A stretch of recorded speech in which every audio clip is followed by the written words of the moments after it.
किस तरह का खुलासा है? देखिए, ये साइबर टीम जो है जो जनपद में जीएसटी के अभियोग पंजीकृत हैं, उनकी नोडल ऑफिसर एसपी क्राइम के रूप में मैं नोडल ऑफिसर की भूमिका में हूँ।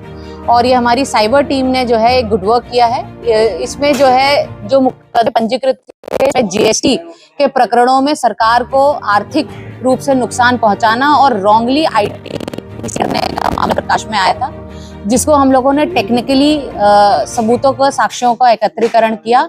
और उसके बाद आज ये 3 अभियुक्त अफजल, मोनिश और हाफिज जो हैं वो गिरफ्तार किए गए हैं, जिसमें हाफिज और मोनिश ये दोनों सीए और अकाउंटेंट का काम करते हैं। और ये काम जो है 2023 से ये तीनों लोग ये मिलकर काम कर रहे थे। इनके द्वारा जो है फर्जी तरीके से पहले कंपनियां रजिस्टर की जाती हैं और उन रजिस्टर्ड कंपनियों के माध्यम से ट्रांजैक्शंस दिखाई जाती हैं।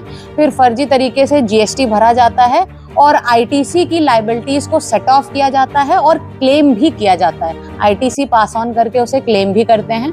तो इस तरह से ये जीएसटी की चोरी करके जो है सरकार को और भारतीय अर्थव्यवस्था को नुकसान पहुंचाने के लिए का ये काम कर रहे हैं। क्या इसके लिए क्या कोई केस फाइल हुआ था या जीएसटी अधिकारियों ने आप लोगों को सूचना दी? देखिए, ये पहले ही अक्टूबर सितंबर मंथ में जो है जीएसटी के अधिकारियों द्वारा ये मुकदमे पंजीकृत कराए गए थे हमारे विभिन्न थानों में, जिसमें जांच के क्रम में ये सारी चीजें प्रकाश में आई हैं, जिसके बाद ये 3 अभियुक्त गिरफ्तार हुए हैं। जो 2 अकाउंटेंट हैं उसमें से एक एलएलबी पास है, एक एलएलबी कर रहा है और दोनों ही सीए एंटर का कोर्स कर रहे हैं, मतलब सीए आधा सीए हो चुका है।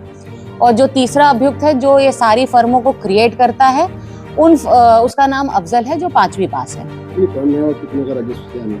अभी हमारे पास जो डेटा आया है उसमें लगभग 34 फर्मों के डॉक्यूमेंट हमारे पास मौजूद हैं। इसके अलावा भी इनके मोबाइल और लैपटॉप पर जब हमने अवलोकन किया है तो 100 से अधिक फर्मों का डेटा और उनसे रिलेटेड जीमेल आईडीज, उनसे रिलेटेड आधार पैन नंबर्स, उनसे रिलेटेड बिल जो बने हैं, ई-वे बिल बने हैं, उन सब का डेटा इनके मोबाइल नंबर्स पर और इनके जीमेल आईडीज पर, इनके लैपटॉप्स पर सुरक्षित है, जिसे एनालिसिस के लिए भेजा जा रहा है। कहाँ से काम कर लेते, कोई ऑफिस खोल रखा था शहर में क्या? इनका कोई एक पर्टिकुलर ठिकाना नहीं है।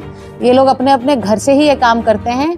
केवल जो है फोन के माध्यम से सारी चीजें स्कैन करके भेजी जाती हैं और ये घर पे ही प्रिंटर लगा के उसे जो है ई-वे बिल्स को जनरेट करते हैं और सारा आवागमन दिखाते हैं। बरामदगी में देखिए कई सारी चीजें बरामद हैं। इसमें 6 मोबाइल फोन बरामद हैं, 5 लैपटॉप हैं, 1 हार्ड डिस्क है, 1 इंटरनेट डोंगल है, 3 रबर स्टैम्प मोहरें हैं, 1 चेकबुक है।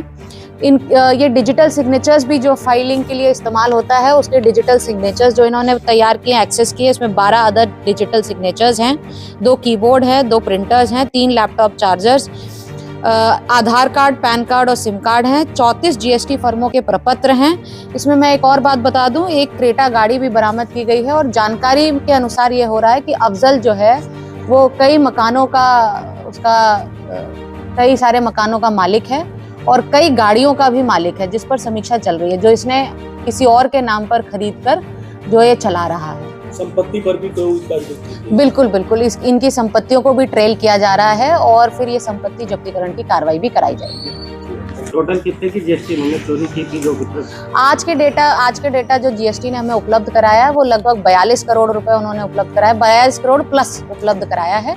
पर ये केवल 34 फर्मों का डेटा है। हमारे पास मोबाइल्स में 100 से अधिक फर्मों के बारे में जानकारी है, तो और डेटा भी एकत्रण किया जाना है, तो ये संख्या भी बढ़ेगी। और कोई अभी और उस पर जानकारी की जा रही है।